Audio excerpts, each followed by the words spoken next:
Okay, hi everyone, this is Rashmi. आप सभी का ये रश्मि सिन्हा चैनल में बहुत बहुत स्वागत है। मैं अगले सवाल को लेकर के आपके सामने हाजिर हूँ 2020 का, जो आपके स्पेशल एग्ज़ाम में पूछा गया था। ठीक है, तो आप लोग सवाल आगे बढ़ने से पहले वीडियो को फटाफट लाइक करके शेयर कर दीजिए। मैं आपको बता रही हूँ, ये सवाल है what are the command line argument. सबसे पहले आपको बताना है कमांड लाइन आर्गूमेंट क्या होता है। अच्छा देखिए, आपको पता है ऑपरेटिंग सिस्टम दो तरह का होता है, नहीं क्या?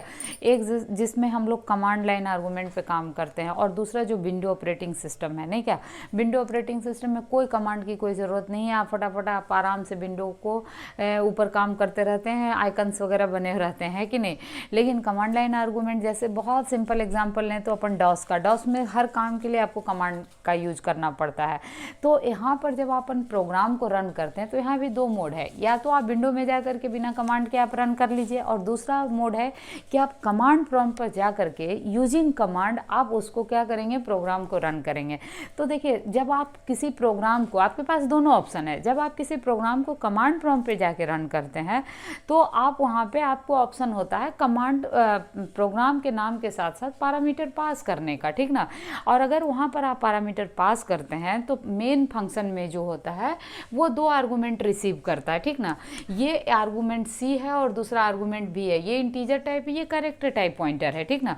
तो ये जो इंटीजर टाइप है ये नंबर ऑफ आर्गूमेंट को काउंट करता है कि जैसे आप कमांड प्रॉम्प्ट पे कितना आर्गूमेंट आप पास कर रहे हैं उसका नंबर ये काउंट करके इसमें स्टोर करके रखता है, ठीक ना। अगर आपको ये काउंट पता करना है कि आप रन टाइम के वक्त कितना पैरामीटर पास किए हैं तो आपका वो इस वेरिएबल से आपको पता पड़ जाएगा, ठीक, क्लियर। दूसरा है कि आप कमांड प्रॉम्प्ट पे जो भी आप डाटा इनपुट करते हैं, चाहे आप इंटीजर ही क्यों ना इनपुट करें, तो उसको जो है ये स्ट्रिंग के तौर पे रीड करेगा, यानी कैरेक्टर के तौर पे, स्ट्रिंग के तौर पे रीड करेगा, ठीक ना। और उसको कहाँ स्टोर करेगा, इस एरे में स्टोर कर देगा। तो ये कहानी है आपके कमांड प्रॉम्प्ट की। तो आप यही बात उसमें लिख देंगे कि भाई इसमें दो पैरामीटर होता है, और वो कमांड प्रॉम्प्ट पे जब रन करते हैं अपन प्रोग्राम, तो at that time you have option कि आपको ये जगह दिया गया है कि आप कमांड को पास करो। तो अब आपसे अगला सवाल पूछा गया है कि आप प्रोग्राम लिखिए C++ में for finding factorial for given number using command line. किसी नंबर का आपको फैक्टोरियल निकालना है और वो कमांड प्रॉम्प्ट पे आपको नंबर इनपुट करना है, क्लियर ना।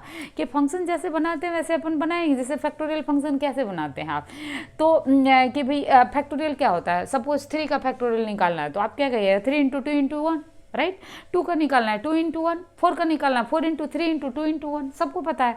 तो ये जो फैक्टोरियल आपको कैलकुलेट करना है, तो किस नंबर को कैलकुलेट करना है ये आपको कमांड प्रॉम्प्ट पे इनपुट करना पड़ेगा। तो कर दीजिए आप कमांड प्रॉम्प्ट पे। अच्छा, कमांड प्रॉम्प्ट पे इनपुट करने के लिए जीसीसी कंपाइलर की बात अगर करें अपन, तो कैसे करते हैं हम लोग, जीसीसी कंपाइलर पे जीसीसी लिखते हैं और उसके बाद फंक्शन का नाम लिखते हैं। सपोज दैट कि हम प्रोग्राम का नाम यहाँ प्रोग्राम factorial.cpp लिख दिए हैं, pf.cpp। अब यहाँ पर हम पास कर रहे हैं कि भाई हमको 3 जिस समय प्रोग्राम रन हो रहा है उसी समय हमने 3 इनपुट पास किया। इसका मतलब क्या है कि हम 3 के लिए फैक्टोरियल निकालना चाहते हैं। छोटा नंबर लिया कि आपको समझाने में हमको सहूलियत होगा।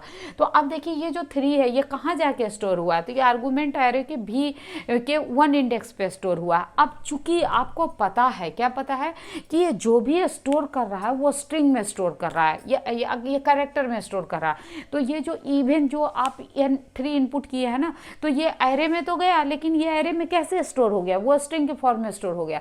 तो अब इसको कन्वर्ट करना पड़ेगा ना इंटीजर में, तभी तो आप फैक्टोरियल निकालिएगा। भाई नंबर तो मल्टीप्लिकेशन फैक्टोरियल चाहिए आपको, है कि नहीं। तो उसके लिए आपके पास एक इनबिल्ट फंक्शन है जिसको कहा जाता है ATOI। ये क्या करेगा, आपके कैरेक्टर को, स्ट्रिंग को किस में कन्वर्ट कर देगा, इंटीजर में। क्लियर हो गई नहीं बात। तो ये जो 3 आपको रीड कर रहा है जो स्ट्रिंग, वो कन्वर्ट हो गया किस में, इंटीजर में। तो ये इतना तो पता पड़ गया आपके कंप्यूटर को, भाई n में 3 है जिसका फैक्टोरियल निकालना है। अब आगे बढ़ते हैं हम लोग, बार बार क्या करना है, इसको लूप में चलाना है कि भाई जब तक n > 0 है क्या करना है, फैक्टोरियल शुरू में मान लिया हमने 1 है, अब उसको 1 को किससे मल्टीप्लाई किया, देखिए इसको समझिए। f है, अभी f में अभी क्या है, 1 था, अब ये 1 को मल्टीप्लाई कर दिया आपने किससे, 3 से। तो ये अब f जो 1 था उसके जगह क्या लिखा गया, 3 लिखा गया, क्योंकि 1 × 3 3 हो जाएगा। तो f इज अपडेटेड 3। और n में जो 3 है, देखिए समझिए बात को, इसको घटा के आपने क्या कर दिया, 2। क्यों 1 से घटा दिया, क्योंकि आपको 3 के बाद 2 से मल्टीप्लाई करना है कि नहीं। तो 3 से 2 से मल्टीप्लाई करना है। तो अब क्या करिएगा, अब f के जगह देखिए राइट साइड में जो ये लिखा जाता है, तो f के जगह आप कंप्यूटर को क्या दिखेगा, ये वाला 3 दिखेगा, और n के जगह क्या दिखेगा, जो अभी n में वैल्यू है 2 दिखेगा। तो 3 × 2 अब क्या हो गया 6 हो गया।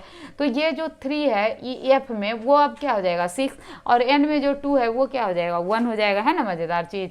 तो अब फिर से ये एफ जब एग्जीक्यूट करेगा, अभी भी एन ग्रेटर है, तो ये क्या कर दीजिएगा आप 6, यानी एफ में 6 है और एन में कितना है 1 है, तो 6 इंटू 1 कितना हो गया 6, तो ये 6 का अभी भी 6 ही रह गया। अब एन जब घट के 0 हो गया तो ये कंडीशन फॉल्स हो जाएगा और आपको क्या प्रिंट करेगा एफ में वैल्यू क्या है 6 है, तो देखिए 3 इंटू 6 ही ना होगा 3 का फैक्टोरियल, तो आपको 6 आ गया इस तरह से आउटपुट।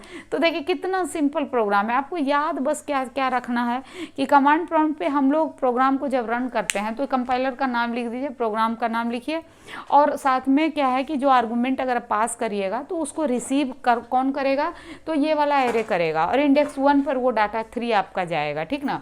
अब इसको चूंकि वो स्ट्रिंग रीड करता है तो उसको इंटीजर में कन्वर्ट करने के लिए एक इनबिल्ट फंक्शन का यूज हम कर लिए, उसमें एन डाटा डाल दिए, और एन जब तक ग्रेटर देन 0 है ये लॉजिक लगा दिए फैक्टोरियल का। वेरी वेरी सिंपल है ना। आपको समझने में थोड़ा ही लॉजिक अगर दिक्कत लगा हो तो एक बार और वीडियो को चला के देख लीजिएगा, बाकी it is very very simple. 7 number का सवाल था, फोकट में मिल गया आपको, है ना। तो आप फटाफट इसको वीडियो को लाइक करके शेयर कर दीजिएगा। अगर तनिक भी दिक्कत लग रहा हो समझने में तो एक बार और वीडियो को चला के देख लीजिएगा, ठीक है। Thank you, take care, bye, all the best for your exam.